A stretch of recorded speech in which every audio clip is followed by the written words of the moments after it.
person is temporary, but personality is forever. વ્યક્તિનો નાશ થવાનું થવાનું થવાનું, પણ વ્યક્તિત્વનો નાશ નહીં થાય. વ્યક્તિત્વ એટલે શું?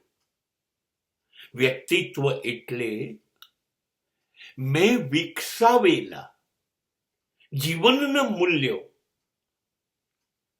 સાદી ભાષામાં સદગુણ.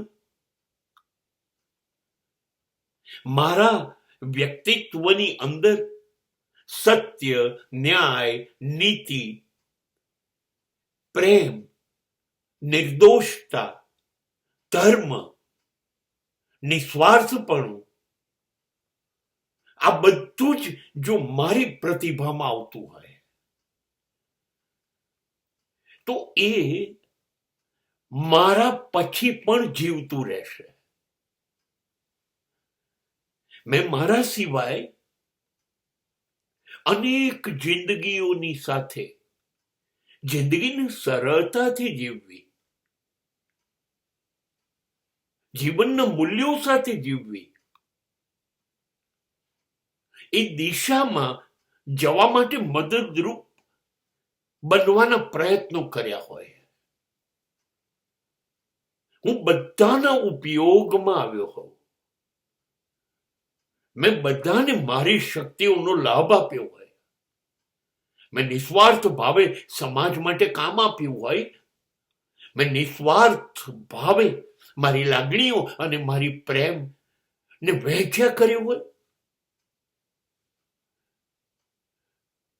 મને મારા દર્દની ચિંતા ન હોય.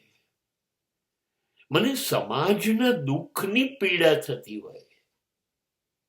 મને એવું થાય અન્ય વધુ ને વધુ સુખી થાય. મારા સુખની ચિંતા કરવાનું મેં છોડી દીધું હોય. આ બધું જ જ્યારે મારામાં ઉમેરાય ત્યારે એને વ્યક્તિત્વ કહેવાય. અને આ શરીરનું શું છે? નક્કી કરેલા શ્વાસ લઈને આવ્યું છે. થોડા વર્ષો પછી એ ઓગળી જશે, ખતમ થઈ જશે, દફનાઈ દઈશું, કાં તો આગ આપી દઈશું. પણ સમાજ મારું વ્યક્તિત્વ ભૂલી નહીં શકે. બુદ્ધનું ભૂલાયું નહીં, મહાવીરનું ના ભૂલાયું, ગાંધીનું ના ભૂલાયું, ભગતસિંહનું ના ભૂલાયું, વિવેકાનંદ અને શંકરાચાર્યનું ના ભૂલાયું. શરીર બધાના, વ્યક્તિ તરીકે બધા નાશ પામ્યા, પણ એમણે જે વ્યક્તિત્વ, જે પ્રતિભા ઊભી કરી, એનો નાશ શક્ય નથી.